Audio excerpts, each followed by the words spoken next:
vous êtes accusé d'avoir enceinté la fille de votre professeur de philosophie ici présent. Votre honneur, avant de commencer le procès, je tiens à demander pourquoi l'accusé ne s'est pas bien habillé. Taisez-vous, accusé.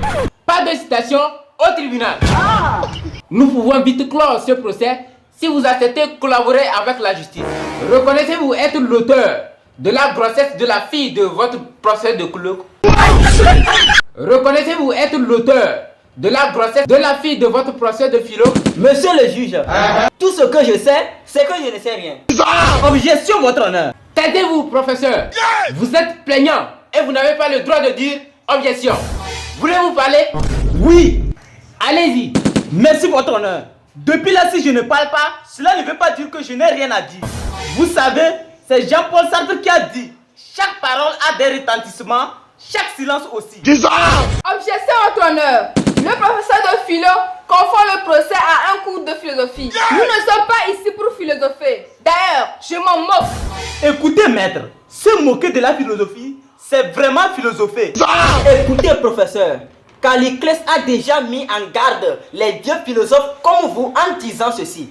Lorsqu'on continue de philosopher dans un âge avancé, la chose devient ridicule. Et quand je vois un homme déjà vieux qui continue de philosopher, je tiens à dire qu'il mérite le fouet. Effectivement, votre honneur, la philosophie est une discipline très abstraite. Voilà pourquoi, selon Aristophane, Socrate n'a pas les pieds sur terre. Objection, votre honneur. Le tribunal ne doit pas nier le fait que je suis professeur de philosophie. Et vous non plus, vous ne devez pas oublier que c'est vous qui avez appris à mon client toutes ces stations philosophiques. Taisez-vous, chers amis. Silence. Accusé, vous avez enceinté la fille de votre professeur de philo.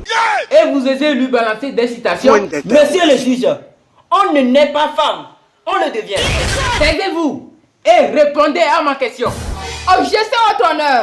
Mon client ne peut pas répondre à la question s'il se tait. D'accord, maître. Accusé, ne taisez-vous pas.